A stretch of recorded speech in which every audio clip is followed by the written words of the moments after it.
आइए आइए बोदी आइए। आ गई वो आंटी भी आ गई जिनको मैंने बुलाया था ना। दुर्गा बोदी, क्या आपके घर की पूजा में हम भी पुष्पांजलि दे सकते हैं? क्योंकि मोहल्ले की पूजा में बड़ी भीड़ है। हाँ हाँ बिल्कुल पुष्पांजलि दे सकते हैं। और फिर दोपहर में थोड़ा सा भोग प्रसाद भी खा के जाइएगा। अरे थोड़ा बहुत क्यों माँ, पूरा पेट भर के खा के जाइएगा और घर में से सबको लेकर आइएगा। वैसे हम लोग भोग प्रसाद में खिचड़ी बनाएंगे। कल जब आपके घर न्योता देने आए थे ना, तब कोई था नहीं, शायद इसलिए आपको पता नहीं है। अरे आप लोग जो कर रहे हो कोई आम बात है क्या? खुद भोग का प्रसाद बना रहे हो, बाजार जा रहे हो, पूरा घर भी संभाल रहे हो, और इस घर के लड़कों ने क्या तुम सबकी जगह ले ली है या चूड़ियां वगैरह पहनकर बैठ गए हैं?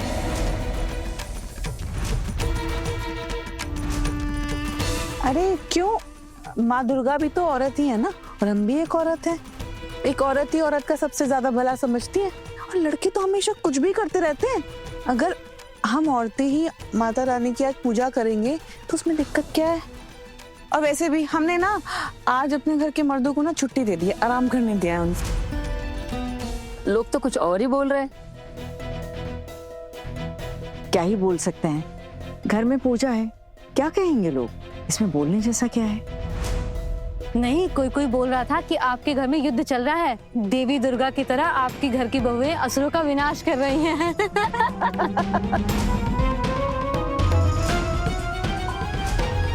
अब यहाँ खड़े खड़े यही सब सुनता रहेगा या अंदर चलेगा?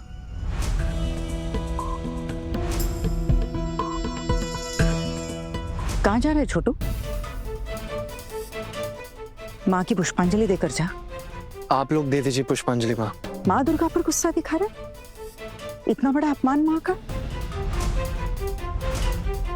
नहीं माँ, मैं गुस्सा दिखा के क्या करूंगा? ऐसा कुछ हुआ थोड़ी है जिससे मुझे गुस्सा आएगा। आप लोग अभी पुष्पांजलि दे दीजिए, हम लोग बाद में दे देंगे।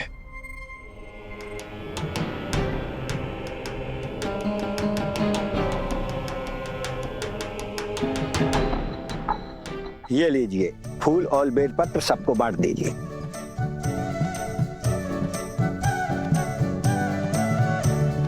आज कुछ भी हो जाए मैं इन्हें छोड़ूंगा नहीं। छोटू, जब तेरी बीवी सबको नचा सकती है, सबको भड़का सकती है, तो हमें भी तो कुछ ना कुछ करना होगा ना। ये बेइज्जती में चुपचाप तो सहने वाला हूं नहीं, और अब तो वैसे भी इन्हें किसी भी बात का डर नहीं रहा है। मैं पारो को अगर डिवोर्स की धमकी भी दूं तो वो डरती नहीं है। सबके सब में इतनी हिम्मत बढ़ गई है, और कौन है इनकी हिम्मत बढ़ाने वाला? कौन है? छोटू, मुझे तो ये समझ में नहीं आ रहा, तेरी बीवी इतना पैसा कमा कहां से रही है जो इतनी बड़ी दावत दे रही है मोहल्ले वालों को। हम सब अगर मिलकर भी करें ना ये सब कुछ, तब भी नहीं कर पाएंगे। दादा, अगर आपको बुरा लग रहा है ना तो आपको जो सही लगे आप कीजिए, आप मुझे मत बताइए। मैं वैसे भी कौन होता हूँ आपको रोकने वाला? आपको जो सही लगे आप कीजिए ना, मुझे क्यों बता रहे हैं? हाँ करूंगा छोटू, करूंगा। तू बस देखता जा। मैंने मोहल्ले वालों के सामने शर्मिंदा नहीं किया ना, तो मेरा नाम भी पोल्टू नहीं। करेगा कैसे पोल्टू?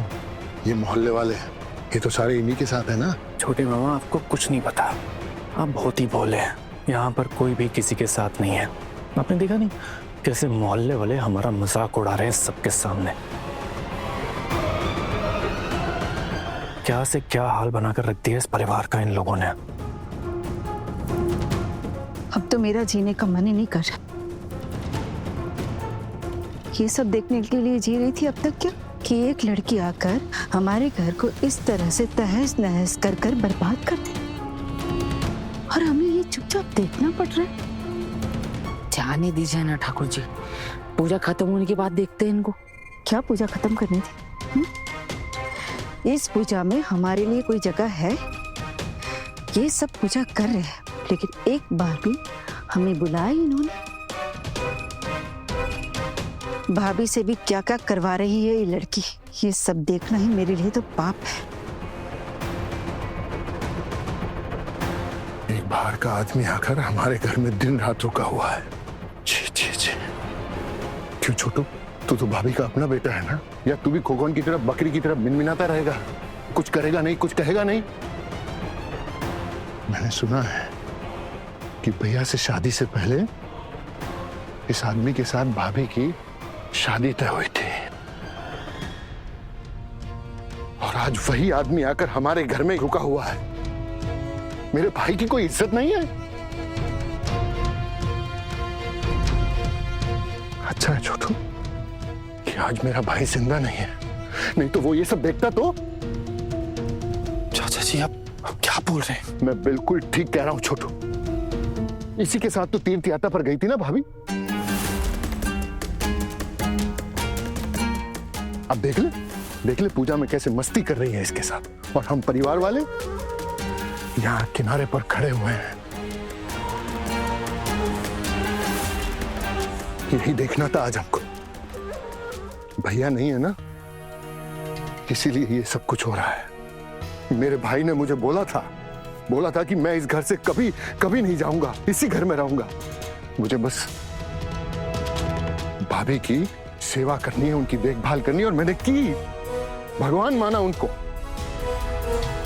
लेकिन इनको मेरी देखभाल की परवाह है। हम तो चले जाएंगे छोटू ये घर छोड़कर, लेकिन मेरी एक बात याद रखना तू, ये जो इंसान है ना, ये तुम पर राज करेगा। इस घर का मालिक बन जाएगा ये, और इसीलिए हम सबको घर से निकाला जा रहा है। तेरी बीवी बहुत चालाक है छोटू। वो जानती है कि छोटू दादा इस घर में रहेंगे तो भाभी शांत रहेंगी, और ये जो चारों बहुएं हैं ना, अपनी मनमानी कर सकेंगी। इनको कोई रोकने टोकने वाला तो होगा नहीं। छोटू, ये तो किस खानदान की लड़की उठा लाया बेटा। बस चाचा जी बस, हमें और बातें नहीं सुन सकता। मैं तो वापस काम पे जाना चाहता हूँ। हो गया मेरा 2 दिन और। छोटू तू टेंशन मत ले, अभी तेरे पोल्टू दाना जिंदा है, तभी हमारी इतनी बेइज्जती कर रहे हैं। हमें अपना पति तक नहीं मान रहे, तो हम भी इन्हें पत्नियों वाली इज्जत क्यों दें? क्या करोगे आप दादा? वो तू मुझ पे छोड़ दे, तू बस देखता जा। ना इन्हें मैंने पैरों पे गिड़गिड़ाने पर मजबूर कर दिया तो मैं भी इस परिवार का हिस्सा नहीं।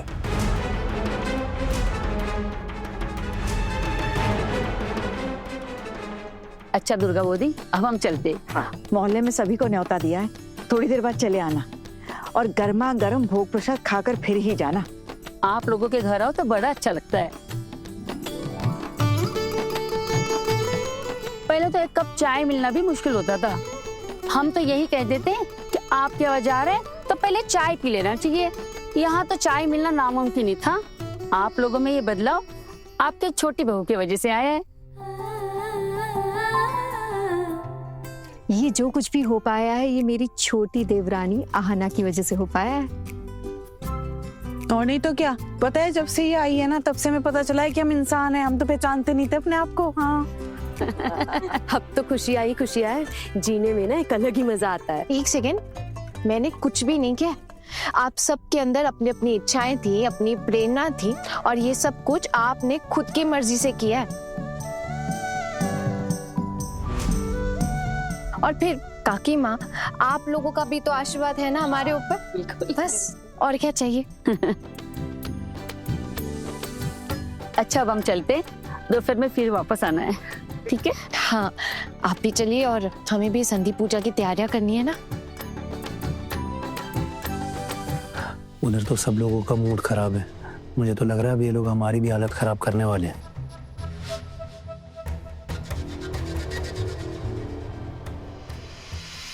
अच्छा, मैं तुम लोगों की संधि पूजा में कोई हेल्प कर सकता हूँ? बिल्कुल छोटू मामा, आप हमारी हेल्प कर सकते हैं, लेकिन उससे पहले आपको ना कुछ खाना पड़ेगा। पता है माँ, सुबह से मैं इनसे कह रही हूँ कि कुछ खा लीजिए, लेकिन ये है कि कुछ सुन ही नहीं रहे। कहते हैं कि जब तक अष्टमी की पुष्पांजलि नहीं दे दूंगा तब तक मैं खाना नहीं खाऊंगा। छोटू मामा, अब तो आपने पुष्पांजलि दे दी ना, अब तो आप खाएंगे ना। पहले आपके लिए मैं कुछ लेकर आती हूँ, आप कुछ खा लीजिए, उसके बाद संधि पूजा का कोई भी काम करने मिलेगा। अगर मैं खाना खा के संधि पूजा में बैठूंगा तो पंडित जी मुझे बहुत डांटेंगे, और इस उम्र में मैं डांट खाते हुए अच्छा लगूंगा? मजाक बाद में और शरीर पहले। मैं आपके लिए कुछ खाने को ले आती हूँ, फिर बाद में बाकी का खा। हाँ शुतुदा, आप घर से भी अकेले ही आए हैं। अगर यहाँ आपकी तबीयत खराब हो गई ना, तो किसी को मुंह दिखाने लायक नहीं रहूंगी। इससे अच्छा है, छोटी बहू कह रही है कि कुछ खा लीजिए तो खा लीजिए, अब जिद मत कीजिए। अच्छा बाबा, मैं खा लूंगा।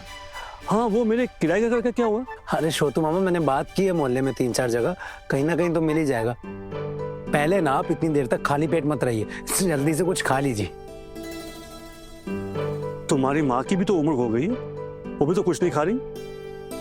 छोटूदा, हम औरतों को उपवास करने की आदत होती है, मर्दों को कहाँ होती है ऐसी आदत। वैसे ये सब छोड़िए और छोटी बहू जो कह रही है वो सुनिए और कुछ खा लीजिए चुपचाप। तुम लोगों ने छोटी बहू को कुछ ज्यादा ही सर पे चढ़ा रखा है। छोटू मामा आप भी, मतलब घर के बाकी लोग तो बोलते ही थे, अब आपने भी बोलना शुरू कर दिया। अरे बाबा, मैं तो मजाक कर रहा था। वैसे तुम लोगों की भोग की तैयारी कहाँ तक हुई है?